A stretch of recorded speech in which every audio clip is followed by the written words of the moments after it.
I am cooking this today. The chicken feet from Island City Mall.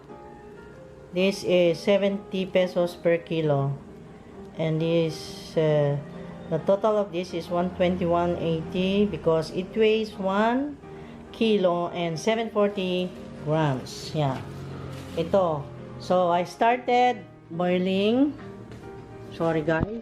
Itong kanon ay hindi focus na maigi. Tinatamad yata today. Ayan. Okay. Focus na. I am boiling this water with enough salt, and then I crushed 5 cloves of garlic, and then I will be adding this coarsely crushed black pepper, and then the bay leaves. Okay, I will just add them here. And then when it boils, I will just drop the chicken feet until it will be softened. Okay? Ganyan siya, guys. I will be cooking the Chinese Adidas.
Wow, kumukulo na.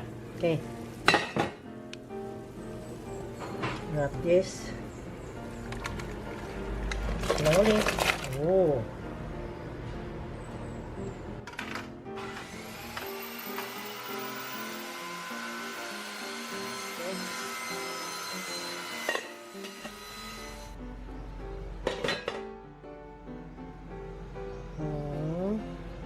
Okay, malambot na siya. Okay na. So, igisa natin sa this one, sesame oil, garlic, onions, chili flakes, and green spicy peppers. Yeah. Right. Ayan. So, oil.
One, two, three.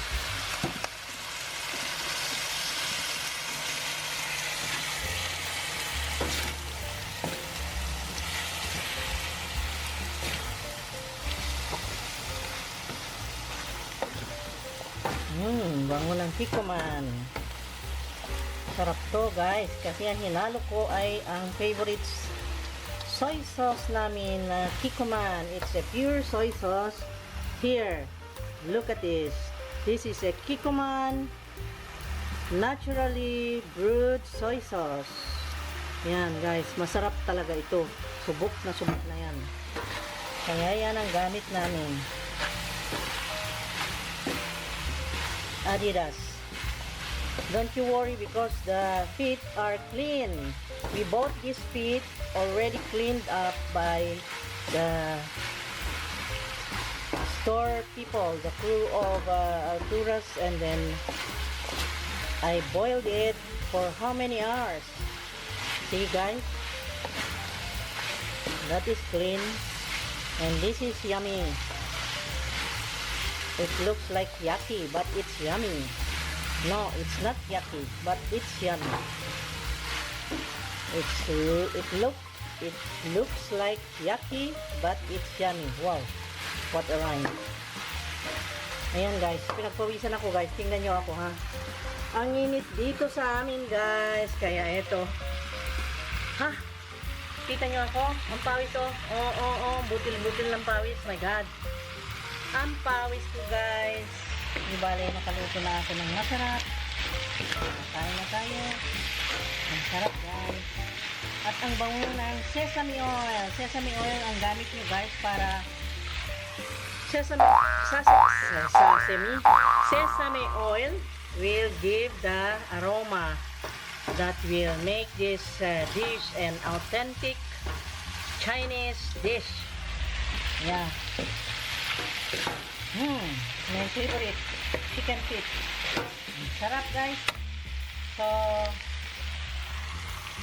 it's done, and how I hope that you will cook it right also with the Kikoman. I recommend Kikoman for this, and the sesame oil. My God, my pronunciation.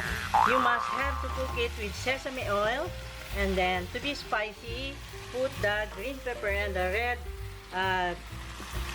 chili flakes. Yeah, I placed the red chili flakes to be spicy and to be aromatic, the sesame oil. Okay, thank you guys. Thank you for watching. Hope you will like this dish. Try it and you will like it. I'm sure. Yeah. Okay, masarap na pampulutan din yan. Masarap na antipasto, abrigana, antipasto, and appetizer. Okay? Bye-bye. See you guys. I love you.